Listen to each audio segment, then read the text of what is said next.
ભારત માતા કી જય, વંદે માતરમ. હું ભાવનાબેન વિજયભાઈ પાનવાલા, રાવલ. હું આ વિડીયોના માધ્યમથી માત્ર મારી ભારતીય જનતા પાર્ટીને એટલું કહેવા માગું છું કે હું અમરાઈવાડી વિધાનસભા ભાઈપુરા વોર્ડમાં આજે છેલ્લા 22 વર્ષથી અવિરત કાર્ય કરી રહી છું. જે બધા સિનિયર નેતાઓ ઉપરની લોબી સુધી બધાને ખબર છે મારું કાર્ય શું છે. સોશિયલ મીડિયામાં મારું એટલું વર્ક છે.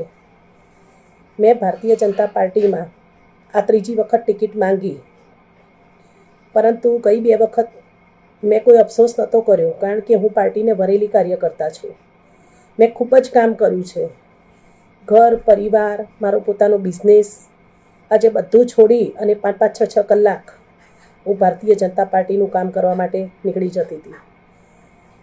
જો કોઈ કાર્યકર્તા છેક જમીનથી લઈને ઉપર સુધી આજે 22 વર્ષ એની કારકિર્દી નિભાવી હોય અને 2 વખત ટિકિટ આગળ ના મળી તોય છતાં અફસોસ કર્યા વગર પાછી ભારતીય જનતા પાર્ટીમાં જો એ ઝંડો લઈ નીકળી ગઈ હોય ઘરની બહાર, 3જી વખત ટિકિટ માંગી, પાર્લામેન્ટરી બોર્ડની અંદર ટિકિટ ફાઇનલ થાય છે અને બોર્ડમાં ફાઇનલ થયા પછી રાત્રે સેટિંગ થઈ અને ભાઈપુરા બોર્ડના જે પ્રમુખ છે, ભાઈપુરા બોર્ડના પ્રમુખ જે ભાવેશભાઈ પટેલ, તો ધારાસભ્યશ્રી જે વખતે ચૂંટાઈને આવ્યા તે વખતે એ વ્યક્તિ ઇન્વોલ્વ થાય છે.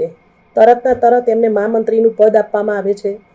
6 મહિના પછી એમને તરત જ પ્રમુખ બનાવી દેવામાં આવે છે અને 6 મહિના પછી તરત જ એમના વાઈફને ઘરમાંથી પાર્ટી મારી ટિકિટ કેન્સલ કરીને આપી છે. તો જે વ્યક્તિએ કોઈ દિવસ વોર્ડમાં વોર્ડ શું કહેવાય એને ખબર નથી, સક્રિય સભ્ય શું કહેવાય એ એને ખબર નથી, કામ શું કહેવાય એ એને ખબર નથી, કે બૂથ શું કહેવાય, બૂથ લેવલના કામકાજ શું કહેવાય એ એને ખબર નથી, જેણે ફોર્મ પણ નથી ભર્યું, જેણે સેન્સ પણ નથી આપ્યો, એવા લોકોને એમના ઘરમાંથી એમની મિસિસને, એમના ઘરવાળા કામ કરતા હોય ને એમની મિસિસને જો ટિકિટ આપવામાં આવે તો આ કેટલી હદનો અન્યાય કહેવાય.